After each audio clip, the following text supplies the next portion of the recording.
Hello, Patriots. Thank you so much for joining us here at the newsroom. And today I have a very controversial news report to give to you guys. This one has to do with student loan forgiveness. So, the Supreme Court is urged to halt Biden's student loan forgiveness plan.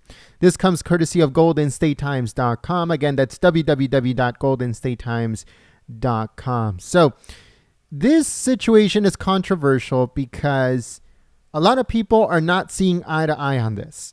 A lot of people see it as it's not fair that people that have college tuition loans are now being forgiven pretty much all of it. A lot of people that paid their way through college see it as unfair because they had to work 3 jobs and all of this stuff. On the other side, there's a lot of parents that are relieved that their kids' student loans are repaid because a lot of them, the parents had to help them get that loan in the first place. So a lot of parents were on the hook regarding this student loan situation. Now, it had been said for a very, very long time that student loan was going to be the next bubble. And if that day that bubble burst, we would see a catastrophe when it comes to our economy. Something way worse than the housing crisis of 2008. It would have been twice as catastrophic as it was back in 2008, the housing crisis. That this bubble would have pretty much destroyed pretty much everything. Now,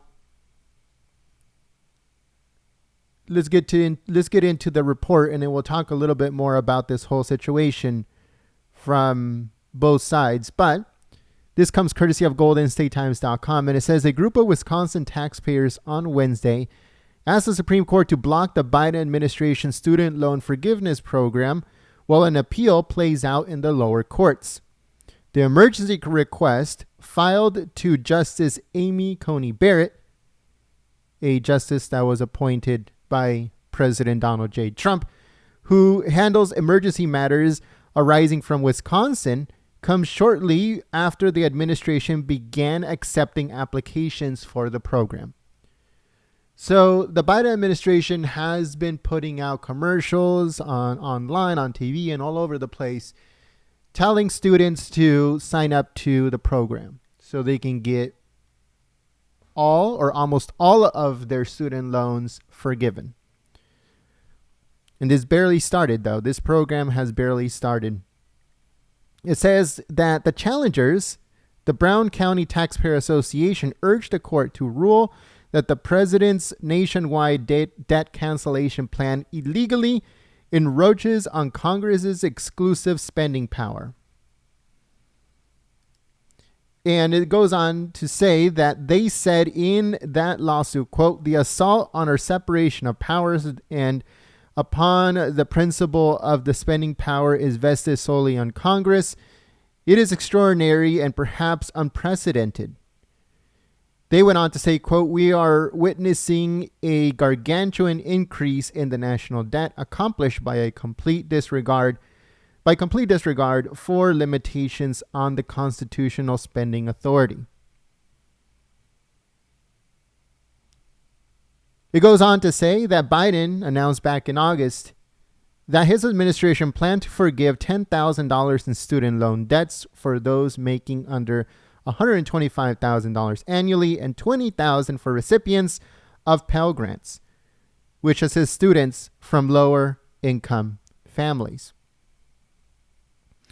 The White House said its policy is authorized by the 2003 federal law known as the Higher Education Relief Opportunities for Students Act, or also known as the HEROES Act, which both Trump and Biden administrations have drawn upon to enact student debt relief policies amid the exigencies of the global pandemic. It says that in a lawsuit filed in lower courts earlier this month, the Wisconsin taxpayers argued that the HEROES Act does not authorize Biden's debt cancellation policy, which the Congressional Budget Office estimates will cost about $400 billion over 30 years. It says a U.S. District Court judge in Wisconsin dismissed the suit for lack of standing. An intermediate appeals court declined to halt the ruling while the former appeals plays out, prompting the group's emergency request to the Supreme Court. In their Wednesday filing, the challengers urged the Supreme Court to find that Biden's debt cancellation policy would have major political and economic consequences despite clear authorization by Congress, violating what the court last term dubbed the major questions doctrine. So, again, this is very controversial because both sides are angry. One side is angry that we are using taxpayer dollars in order to pay people's tuition, that those students chose their chosen path and they have to somehow, this loan repayment has to be part of life, and if it went wrong for them, they have to learn from their mistakes and all this other stuff. On the other hand, we have a lot of parents that were on the hook when it comes to these loans that they were given. A lot of these parents couldn't pay these loans no longer, along with those students, and many of those loans were already in default, and they had been defaulted for a very long time. It was causing a gigantic bubble, a bubble that if that bubble would have burst, we would have severe consequences on our economy. More severe than what they are saying that it will cost 40 billion or 400. Let's see, give me 1 second here. That it will cost 400 billion over 30 years. So let us know what you guys think in the comment section below. Who is right and who is wrong? If you are a grandparent and your grandchild was drowning in student loan debt and now it has been forgiven, what do you think about this? If you're a parent and you are on the hook for that student loan that has now been forgiven, what do you think about this? Because I see a lot of people complaining about it. Very, very vocally. Yet I don't see them complaining the same way about the billions of dollars being sent to Ukraine,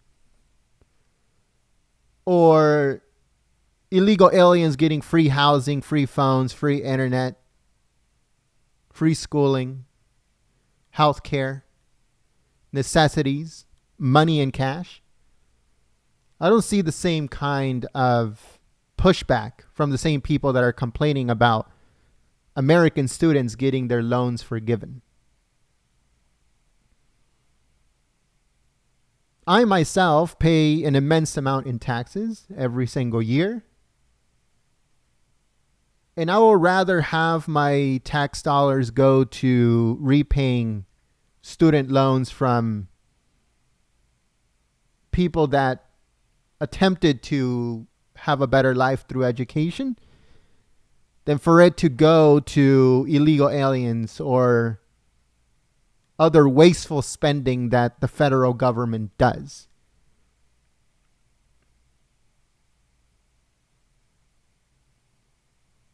Because I know that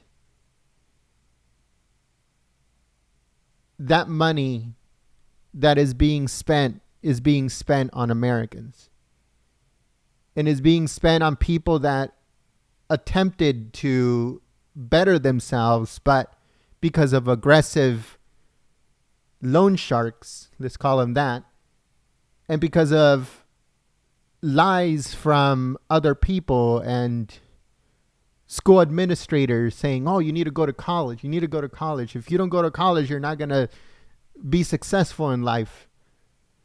There's a lot of parents that were lied to by high school officials,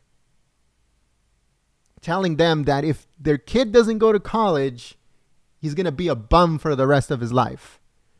A lot of parents that didn't go to college themselves, a lot of parents who are immigrants, and they get duped into this whole fake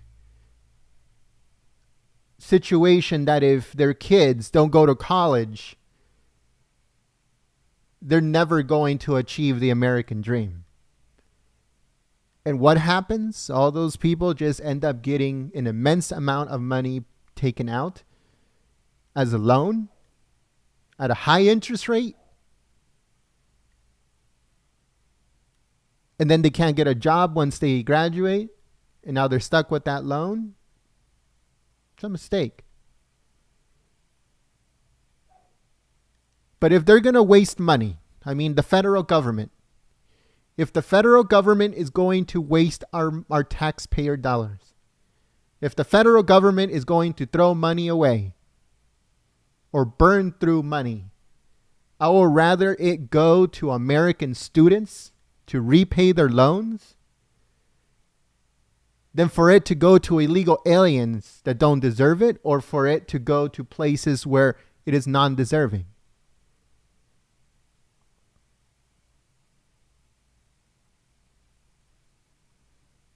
Because we have a lot of problems here at home. A lot of homelessness, a lot of kids with an immense amount of debt because they went to college.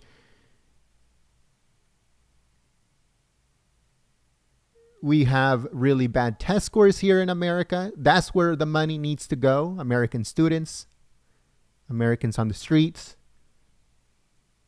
A lot of problems within our community of veterans and veteran affairs. Veterans need better housing. Veterans need better loans for them to buy their houses. Veterans need more help. Taxpayer money should go there. That is where it should be focused on. And that's exactly what's happening here.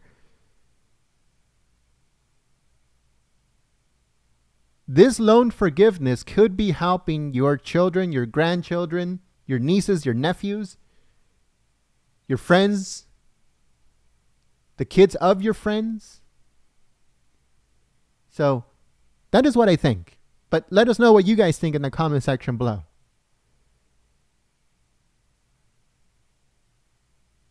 I get it that some people need to learn their lessons based on stuff that you do, like getting a loan for college. Yeah, I get it. You got a degree in art or something so stupid like that. You got a degree in graphic design, which is extremely stupid for you to go to school for graphic design, but some do.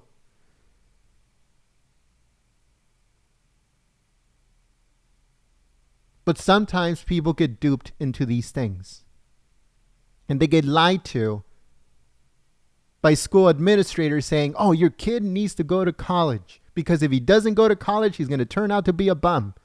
Or he tells immigrant families, if your kid does not go to college and you don't take out this loan along with your child, then he is not going to achieve the American dream. He's going to get a job at McDonald's instead of a job at a hospital or something.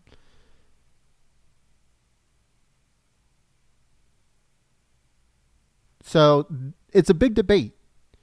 Should these students get this relief, this student loan relief? I want to know what you guys think in the comment section below. Don't forget to click the thumbs up button and don't forget to share this video on social media. The Supreme Court is going to step in, but it's not going to do much.